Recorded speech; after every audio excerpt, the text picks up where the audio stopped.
introduce you both. So, welcome to Makerversity, everyone, all our Cezano TV viewers. Makerversity here at Somerset House. Joining us this evening on Cezano TV are Claudia Bailey, award-winning home and interiors journalist, with Oliver Theobald from FUZL Studio, and we're behind the scenes in the workshop where they build all of their wonderful creations and make all the prototypes before they get to you. So, Claudia, over to you, and Oliver. Thank you very much, Paul. Thanks. Thank you. Hi, everyone. Yes, I'm really pleased to be here with Oliver today to find out about his amazing range of flat pack furniture. But before we get to looking at it and to exploring your design process, etc., I think what we'd really like to know is a little bit about your background. Did you study design? How did you come to this point? And what was it that made you think this is actually what I need to be doing, that flat pack furniture is the way forward? Well, I'll try to do it as quickly as possible, but I did do a little bit of a foundation course at Central St Martin's, and I did go to an industrial design course at Sheffield Hallam, along with our esteemed colleague Max, who also did that. But I flunked out after my first year, sadly. I was an impetuous, stupid boy, and I decided that I was better than my course tutors. I don't think you're the only one. Yeah, I thought I knew better, and so I got the opportunity to go and live and work out in China for a little while, with a little bit of a base in Hong Kong as well, which was an incredible opportunity. And whilst there, learned a hell of a lot about design, but much more of the practicalities of getting a product from a sketch on the back of a packet of cigarettes. Imagine that, and all the way to production of multiple thousands, tens of thousands of products for global corporations and all sorts. And that was really a massive eye-opening experience for me. And I think, in light of hindsight, it's much better to have done that than stay at the university for my own personal needs.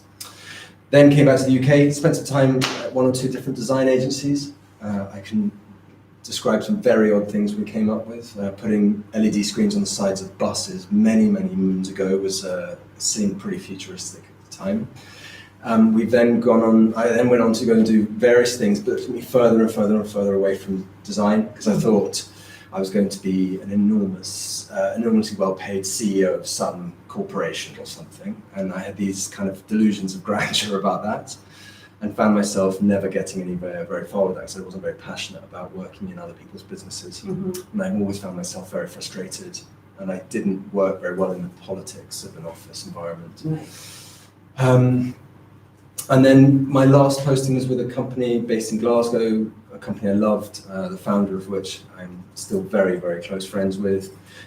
Worked there for 4 years, the longest stint I'd ever worked anywhere, and that was as a business development director. And I couldn't have felt further from jumping into furniture design. But I happened to be coming up and down to London and staying in Glasgow 2 nights a week. And I had a hell of a lot of time on trains. Right. My wife and I just moved into our first ever flat. We didn't have any furniture. I was frustrated about how little good furniture is a term that I like the term good, because I mean good in the many ways that you can imagine that means, but there wasn't what I felt to be good furniture on the marketplace. And so I thought, what do you mean by good furniture? You mean good design, good fairly paid craftspeople, yeah, good materials that are going to last a very long time, designs that are intended to elongate the lifespan of the product, not to unscrupulously expect a short lifespan to help to the churn of more furniture sales. Yeah.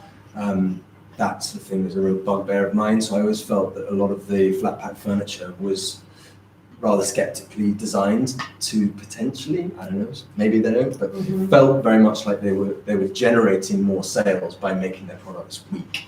Right. Whether that was canny or not, I don't know, but the fact is that if you walk around Southwark, where I live, every single day there's more and more flat pack furniture that's just been left to the wolves, just left on the sides of streets. And to my mind, that's just such a waste of resources, such a waste of time, such a waste of the opportunity to make something last a lifetime, be part of your experience as a family, as a home. Just to have something that fails on you and then has to go out in the skip just seems such an unfortunate waste of time. So I was dealing with all that, and then I suddenly remembered a company I'd worked with many moons ago, and they owned this wonderful and very unusual metal clip. Right. And I reached back out to them and said, look, I think your clip, my furniture, can we? And they said, come over. They're a Danish company, and my business partner Anders, who's based in Copenhagen and who makes automotive cases to ship parts all around the world using these huge boxes holding tons and tons of automotive parts for people like Volvo. He and I use these to help these products be held together.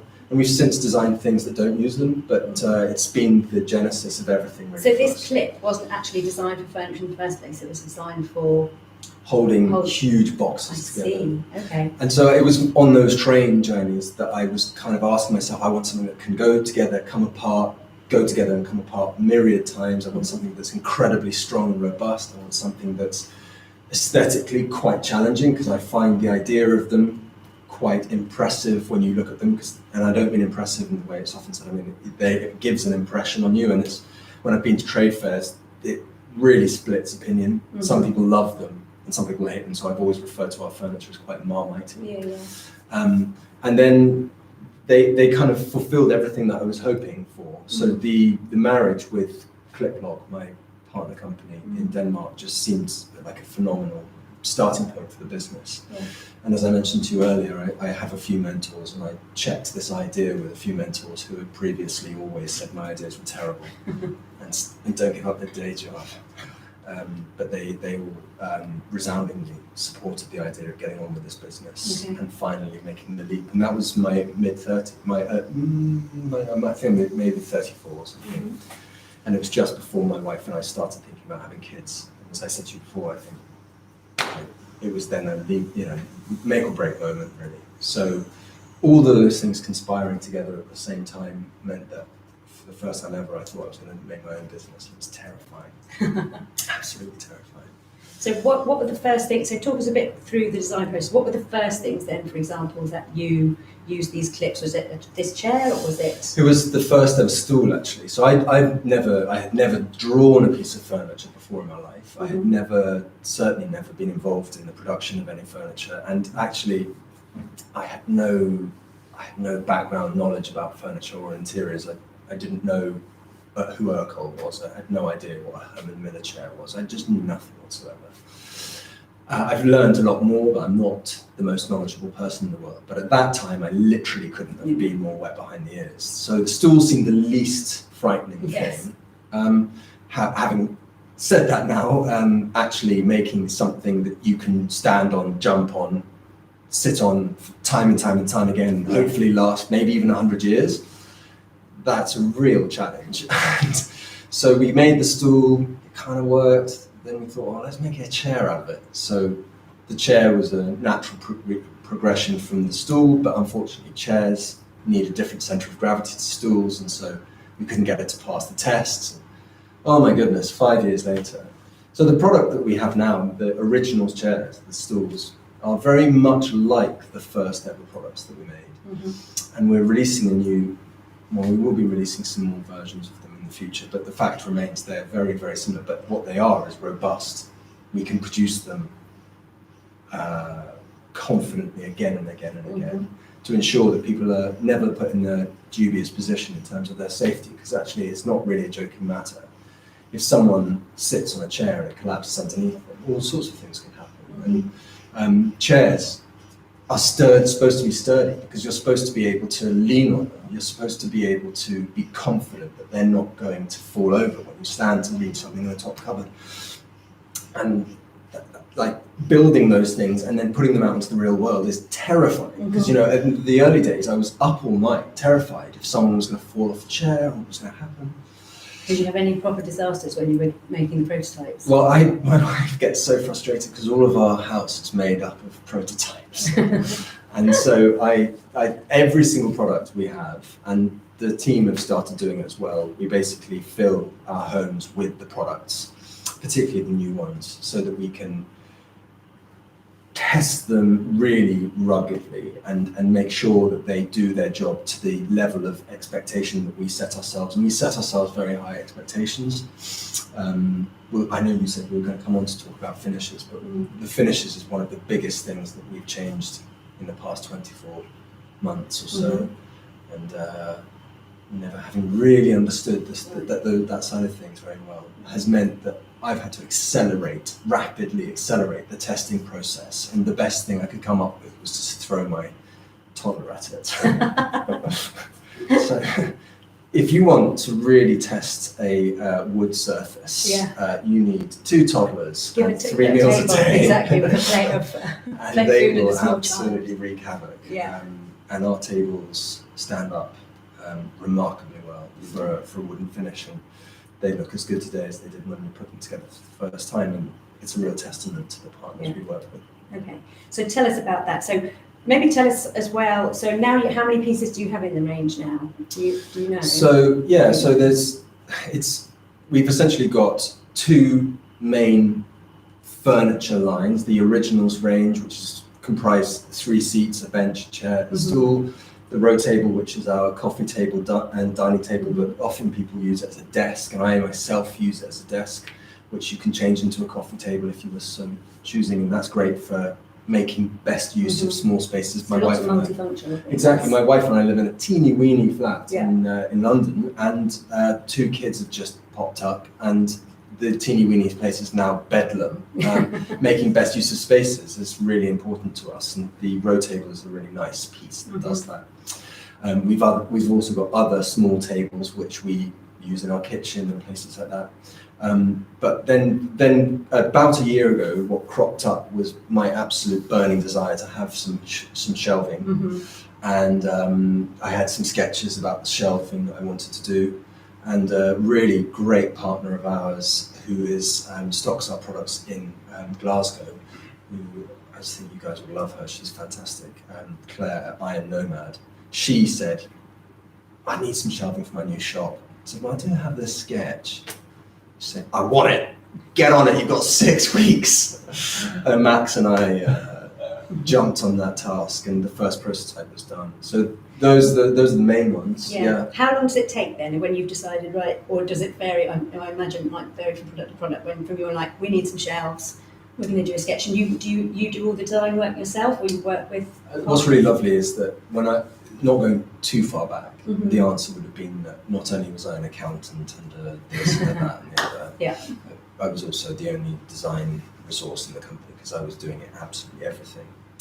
Max came to work with us in September of 2019, and then Tabitha in July of 2020, and each of us throws our hands to the pump, and those 2 guys are both trained furniture designers. And so we're all involved in it all the time. And it's a really rewarding experience to be able to not just have your own crazy voice as an objective or potentially unobjective voice challenging you. I used to have to take my furniture ideas back to my wife, and the number of arguments we used to have was ridiculous. So you also said, so you work with you manufacture the prototypes, but you work with other manufacturers to produce the furniture. How did you find those people, and who are those people? Well, I don't know, you don't get the full scope of this workshop here, but the first ever orders I had were from the university, York St John University, and we were helping them to build furniture for their new London campus, and they were wonderful with me. They took a massive leap. They knew I was a one-man band, and they wanted hundreds and hundreds and hundreds of chairs and hundreds of tables, and we got the order, and we had to do it all in here. Very significant portion of the room behind was just table legs stacked up, all of it being hand sanded. It was just absolute madness. There's no pallet access in here, so everything had to be manhandled across the doorways and through the circuitous underbelly of Sunset House. It's quite a warren of this building. Absolutely. So yeah, that was when we first had proper orders, and it was a terrifying process. On the back of that, I kind of promised myself we couldn't any longer be the spearhead of production. We needed to find ourselves some really dependable UK-based partners. Mhm. I mean, it's not something I want to go on about, but it is important to me that the kinds of businesses that you put work out to in, for instance, Eastern Europe, they argue that they need high order quantities to make it worth their while. Mhm. Why, when we come into this country, do we think that people should be doing 10 of something and not charging appropriately? It seems really bizarre. Mhm. So in this country, building here where I can zip up the M1 and go and meet the guys and make sure that things are being done correctly versus getting on a flight and flying across to Eastern Europe. It just, nothing about that's made any sense to me. Okay. I'm conscious that I'm digging myself into a hole that I can never get back out of again because we're now so firmly involved in UK manufacture. I'm not saying that we won't ever do it, but I just think it's got to be justified against the sense of what the quid pro quo on sustainability is. Mhm. If you're buying a load of furniture cut in Latvia because that's where the timber is, and it's being cut there and sent across in a truck, you could argue that's no less sustainable, but I just don't think something about it doesn't work for me. I'd far rather have it here in the UK. I hope that that's enough people are trying to do that so that we can try to rebuild some of the kind of manufacturing backbone of the business, of this country. Sorry. Okay. And tell us about materials as well, because that's very important, isn't it? What is all the furniture made of? So, in certain circles, me saying out loud that our products are made of birch plywood, my dad, for instance, he's just like, birch plywood, isn't that just cheap stuff on the side motorways? Yes. But it's not birch plywood as it happens. And the thing is, it's the most astonishing material. It is unbelievable. If you are a carpenter and you have to deal with the idiosyncrasies of a piece of wood that's come out of the heart of a tree, it has got all of the deflection problems, the warping, the swelling, all of these things that make a traditional carpenter such a remarkable human being, because they're having to marshal nature, essentially, in everything they do. And then when nature decides to run off, they can't necessarily bring it back. The great thing with birch plywood is that it's, like all plywoods, the tree is unpeeled. So imagine a loo roll. Right. They have an enormous blade Yeah. that runs the length of the tree, and they unpeel onto a roller. Okay. And then you've got a loo roll Yeah. of tree over here. And then they cut it up and they layer them across one another like that with the grain running counter. So it makes to it one much more another. stable. And with the glues involved, Mhm. it's an engineering material. And that's where we start using the term craft engineering, because we are certainly leaning on the engineering capabilities of the material so that we can get very, very tight tolerances, things that you would find very difficult to achieve again and again in rough cut timber. But we can also maintain those traditional carpentry techniques to ensure that it has that loving hand finished feel about it. And every one of our products is hand sanded and hand finished with all of our natural oils. So we're satisfied that we get a better product that's priced at the margins that we're working to as a result.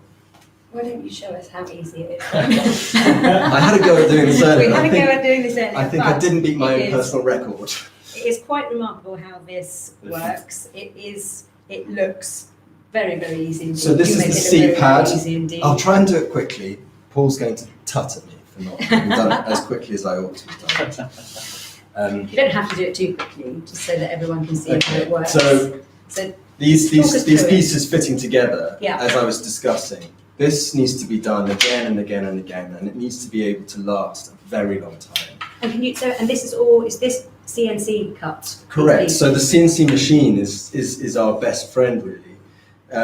To cut this repeatedly and without writing off this piece of wood because of chip out and all sorts of things, you need to use a CNC machine. It's an automated machine, but once this comes off the machine, there's a hell of a lot of work that still goes into it afterwards. The seat pad and those two elements form into the back and the seat, and the legs come along. So far, so good. This bit I'm going to try and get right first time, but I didn't get it right last time. So these little braces here go into the front, like so, and here comes the clip. This is the bit that I think is most dramatic. Okay, It's a nice clacking sound. And these, I think you can hear how dramatic that is. It's because there's a hell of a lot of force inside the clip. It's a spring steel clip, and one of the things that's great about it is that will retain its spring tension essentially forever. Right. And it can be taken apart and put together. Totally, and I can show you that in a second. So the idea is... So it's really good if you've not got much space, like you were saying before. You can take things down. Yeah, you can have a few extra ones under the bed and then put them together quite easily for a meal. But the thing about this clip is if I were to throw a normal chair with traditional carpentry joints down the stairs, right, you would damage the joints such that it would almost be impossible to fix it because it would be so badly damaged. It certainly wouldn't be cost effective. Whereas this chair, because of this clip, any problems with the joint caused in that massive onslaught will be taken up by the spring of the clip. So we anticipate that this chair, when it's in use in someone's home, will be as rigid in 100 years, potentially, as it is today. And that's the shot. That's behind you. Yeah, thanks, Max. wow. It's the green one. That is the green one. That's the green one. Amazing. So that really was quick, and that really was easy. I'm pretty sure even I could match that. Tell us about the finishes then. So you were saying earlier, tell us about this wonderful green colour and what other finishes you do. So and what exactly is it? What kind of dye or? So we searched long and hard because we used to make our products using a plastic faced ply, which is to say the last laminate is a plastic finish. And the problem with plastic finishes is that if you dent them, there's nothing you can do about it. Now you might say there's a kind of romantic charm about a very badly damaged chair, and that speaks to my heart, but I just don't really like plastics when used in that way anyway, particularly. Primarily because I think if this chair gets damaged, then my customer can repair it themselves with ease, and really, if they choose to keep it looking almost brand new for a very, very long time. Now that might not be their choice. They may choose to let it weather. So much the better. I personally am never going to do any remedial repairs to my own chairs in my house because I like the dents and the dinks of life, but I think wood wears those dents and dinks of life better than nearly any other material. Plastic, I think, so often, and I adore plastic. I think plastic is an amazing material. It's reshaped humanity.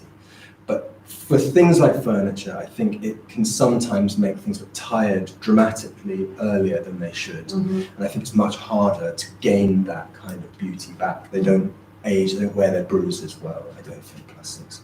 That's not exclusively the case, but this one's still wet actually.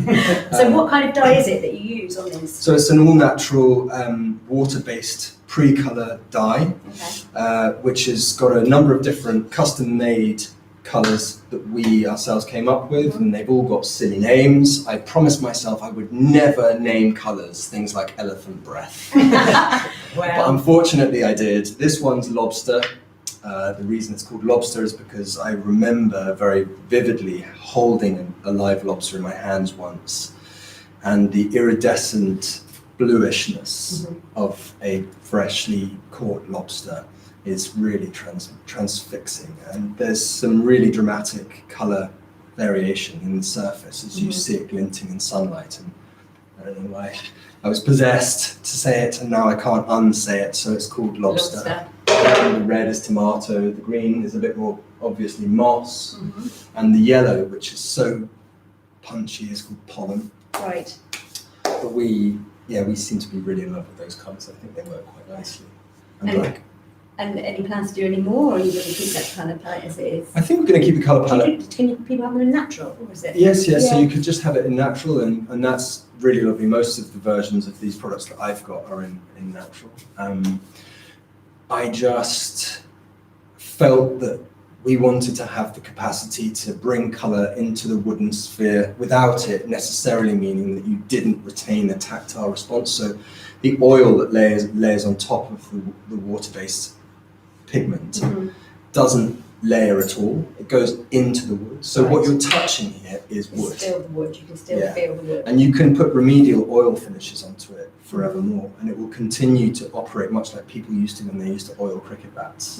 It's exactly the same thing. So you can look after and care for your products if you so wish. But as I said earlier, you don't have to. But we have the facilities to give you what you need to continue looking after your products for many, many years to come. And if, I very much doubt this would happen, but if someone did have an accident with a piece of furniture or a piece or a chair, you could help them repair it, or they could... Certainly. So every single part is, I wouldn't say easy to replace, because we would cut it for you. And we're in the stages of feeling out how we can guarantee that for you going into the future, so that you can purchase a product and know that for many, many years to come, you can just get another part, which means that hopefully the anecdote I was telling you about Southwark and lots of wasted furniture, hopefully none of our furniture ends up going down that path. That's the thing that I most want to try to achieve, is keeping our furniture out of skips, because it just seems a shame. Do you have a favourite piece in your range? I answered this once before to Max, I think. It's always the one I'm working on at that moment. Right. Because I just find the process of working with Max and Tabitha, but when I'm sitting engrossed in the intricacies of a new joint or whatever, I just find it so scintillating. It's the most rewarding experience I can possibly imagine, other than my children being born. Are you allowed to tell us what that piece is? Is it something you're working on now? Yeah, I have a chair that has been haunting my dreams. Laughter from the background. It's been in development for God knows how long, 18 months or something. How many versions are we on? Well, if you count the number of saves, I think we must be up to over 1,000 saves on it. We've made lots of prototypes of it. It's a very ambitious thing. We're trying to make something do something and it just doesn't want to do it. We're trying to make wood do something that you would traditionally expect to be quite difficult for metal to do. We're trying to get wood to do it, and it's just doesn't want to. Yeah. But if we were to manage to bring that into existence, I've said to Max that I will be happy to die once that chair exists. That's it. It's done. It's sort of related to that. So what is, now that you've reached this point, because you said you'd had lots of jobs before, and when you said to me earlier, you never quite felt satisfied, and obviously finally you found your thing. What is it that you love so much about this? What do you hope your customers get from it? And it's all tied together, really. It's I've mentioned the team. I love them as brothers and sisters. They're wonderful people, and helping them, this sounds pompous, helping them to grow as young designers is incredibly satisfying, and I hope I do that. I'm not driving them down the wrong path. The customer relationship that we have is really, really close, because in this infancy of our business, we've almost installed every single thing. Where we've gone to meet the customer, seen how they do it, worked with them, made sure they're happy. That's not sustainable forever, we accept that, but it's been a remarkable experience being able to see people genuinely enthralled, happy, and singing your praises. Yeah.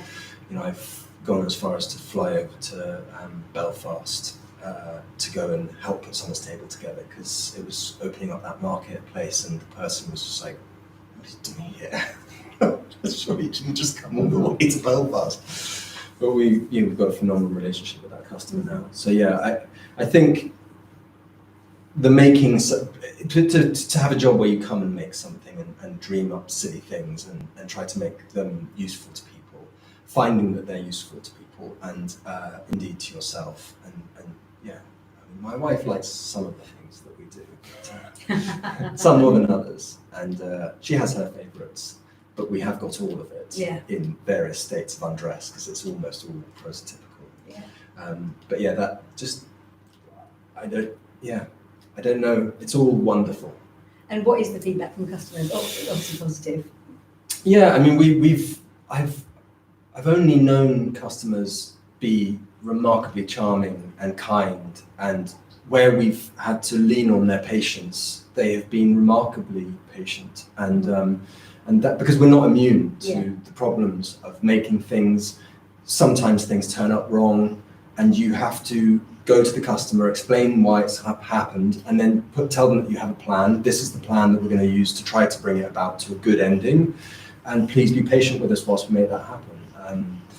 This past year or so has made things much more complicated than it would have been. We haven't been able to go to as many customers' homes and help them with things, so they've had to be all the more patient. And I think those customers that we have been, and it's been really lovely, a real privilege to. You go into people's homes, they make you a cup of tea, you build the shelving system for them, they talk to you about it's a bit like going to the hairdresser, not that I know what that's like, but you go to the hairdressers and talk about things. It's lovely, it's a real privilege. Aside from the chair of 1,000 prototypes, is there anything else coming up that's you're excited about?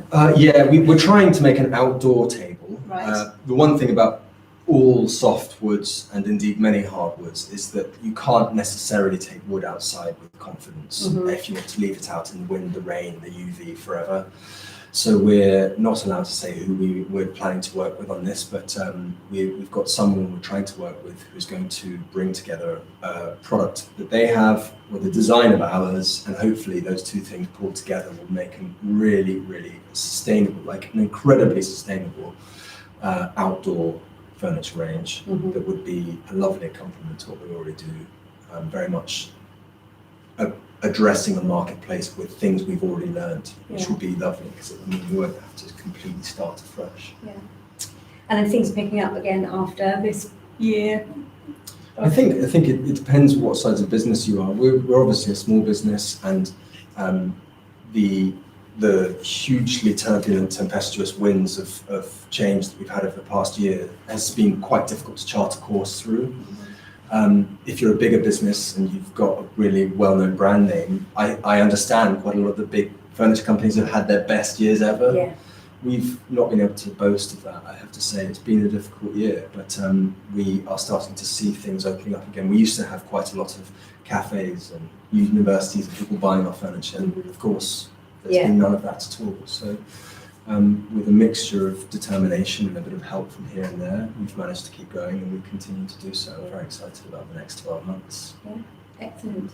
I am too. I'm excited to see what happens. Thanks.